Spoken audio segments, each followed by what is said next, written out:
ओम नमो भगवते वासुदेवाय। श्रीमद् भगवत महापुराण प्रथम स्कंद चतुर्थ अध्याय, श्लोक 1 से 15 का हिंदी अनुवाद। महर्षि व्यास का असंतोष। व्यास जी कहते हैं, उस दीर्घकालीन सत्र में सम्मिलित हुए मुनियों में विद्या केवृद्ध कुलपति ऋग्वेदी सौनक जी ने सूत जी की पूर्वोक्त बात कहकर उनकी प्रशंसा की और कहा, सौनक जी बोले, सूत जी, आप वक्ताओं में श्रेष्ठ हैं तथा बड़े भाग्यशाली हैं। जो कथा भगवान श्री सुखदेव जी ने कही थी वही भगवान की पूर्णमयी कथा कृपा करके आप हमें सुनाइए। यह कथा किस गुण में, किस स्थान पर और किस कारण हुई थी? मुनिवर, श्री कृष्ण देवापन ने किसकी प्रेरणा से इस परमहंसों की संहिता का निर्माण किया था? उनके पुत्र सुखदेव जी बड़े योगी, समदर्शी, भेद भाव रहित, संसार निंद्रा से एवं निरंतर एकमात्र परमात्मा में ही स्थिर रहते हैं। वे छिपे रहने के कारण मूढ़ से प्रतीक होते हैं।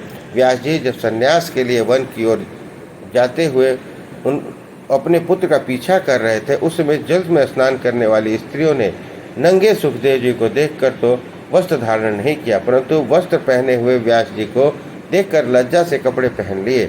इस आश्चर्य को देखकर जब व्यास जी ने उन स्त्रियों से इसका कारण पूछा, तब उन्होंने उत्तर दिया कि आपकी दृष्टि में तो अभी स्त्री पुरुष का भेद बना हुआ है, परंतु आपके पुत्र की शुद्धि दृष्टि में यह भेद नहीं है।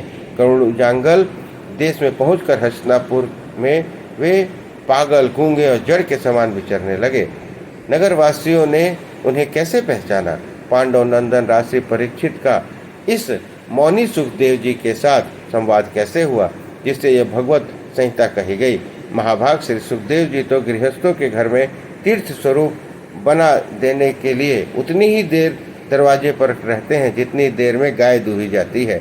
सूत जी, हमने सुना है कि अभिमन्यु नंदन परीक्षित भगवान के बड़े प्रेमी भक्त थे। उनके अत्यंत आश्चर्य में जन्म और कर्मों का भी वर्णन कीजिए। वे तो पांडव वंश के गौरव बढ़ाने वाले सम्राट थे। वे भला किस कारण से साम्राज्य लक्ष्मी का परित्याग करके गंगा के तट पर मृत्यु पर्यंत अनशन का व्रत लेकर बैठे थे? शत्रुघ्न अपने भले के लिए बहुत सा धन लाकर उनके चरण में रखने की चौकी को नमस्कार करते थे। वे एक वीर युवक थे। उन्होंने इस दुष्जय लक्ष्मी को अपने प्राणों के साथ भला क्यों त्याग करने की इच्छा की? जिन लोगों का जीवन भगवान में के आश्रित है, वे तो संसार के पलर कल्याण, अभ्युदय और समृद्धि के लिए ही जीवन धारण करते हैं। उनमें उनका पालन, उनका अपना कोई स्वार्थ नहीं होता। उनका शरीर तो दूसरों के हित के लिए था। उन्होंने विरक्त होकर अपना परित्याग क्यों किया? वेदवाणी से जोड़कर अन्य समस्त शास्त्रों के आप पारदर्शी विद्वान हैं सूत जी, इसलिए इस समय जो कुछ हमने आपसे पूछा है वह सब कृपा करके कहिए। सूत जी कहते हैं, इस वर्तमान चतुर्युगी के तीसरे युग द्वापर में महर्षि पराशर के द्वारा वसु कन्या सत्यवती के गर्भ में भगवान के कालावतार योगीराज व्यास जी का जन्म हुआ।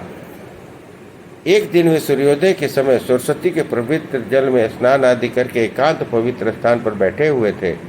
चतुर्थ अध्याय, श्लोक 16 से 33 का हिंदी अनुवाद। महर्षि भूत और भविष्य को जानते थे। उनकी दृष्टि अचूक थी। उन्होंने देखा कि जिनको लोग जान नहीं पाते, ऐसे समय के फेर से प्रत्येक युग में धर्म संकरता और उसके प्रभाव से भौतिक वस्तुओं की भी शक्ति का ह्रास होता रहता है। संसार के लोग श्रद्धाहीन और शक्ति रहित हो जाते हैं। उनकी बुद्धि कर्तव्य का ठीक ठाक निर्णय नहीं कर पाती। आयु भी कम होती जाती है। लोगों की इस भयहीनता को देखकर उन मुनीश्वर ने अपनी दिव्य दृष्टि से समस्त वर्णों और आश्रमों का हित कैसे हो इस प्रकार विचार किया। उन्होंने सोचा कि वेदोक्त चातुर्होत्र कर्म लोगों का हृदय शुद्ध करने वाला है। इस दृष्टि से यज्ञों का विस्तार करने के लिए उन्होंने एक ही वेद के 4 विभाग कर दिए। व्यास जी के द्वारा ऋग, यजु, साम और अथर्व, इन 4 वेदों का उद्धार पृथक्करण हुआ। इतिहास और पुरुषों को 5वीं वेद कहा जाता है। इसमें से ऋग्वेद के पैल समागम के विद्वान जैमिनी, यजुर्वेद के एकमात्र स्नातक वैशंपायन हुए, अथर्ववेद के प्रवीण हुए दारुनंदन सुमंतु मुनि, इतिहास और पुराणों के स्नातक मेरे पिता रोमहर्षण थे। इन पूर्वोक्त ऋषियों ने अपनी अपनी शाखा को और भी अनेक विभागों में विभक्त कर दिया।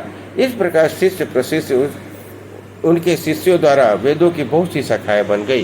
कम समझने वाले पुरुषों की कृपा करके भगवान वेदव्यास ने इसलिए ऐसा विभाग कर दिया कि इन लोगों को स्मरण शक्ति नहीं है या कम है, वे भी वेदों का धारण कर सके। स्त्री, शूद्र और पतित द्विजाति तीनों की वेद श्रवण के अधिकारी नहीं है, इसलिए वे कल्याणकारी शास्त्रोक्त कर्मों के आचरण में भूल कर बैठते हैं। अब इसके द्वारा उनका भी कल्याण हो जाए, यह सोचकर महामुनि व्यास जी ने बड़ी कृपा करके महाभारत इतिहास की रचना की।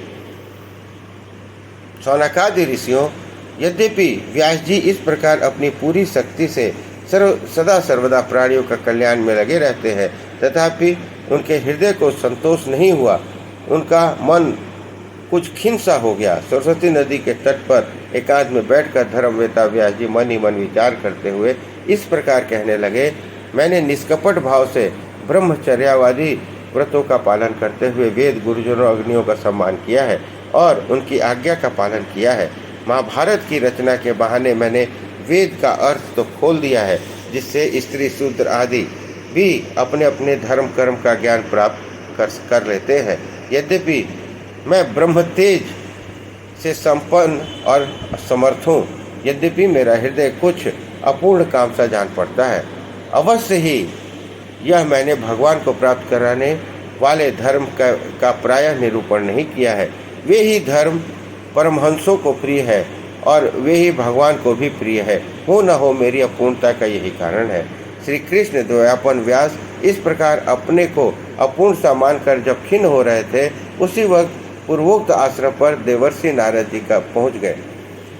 उन्हें आया देख व्यास जी तुरंत खड़े हो गए। उन्होंने देवताओं के द्वारा सम्मानित देवर्षि नारद की विधिपूर्वक पूजा की।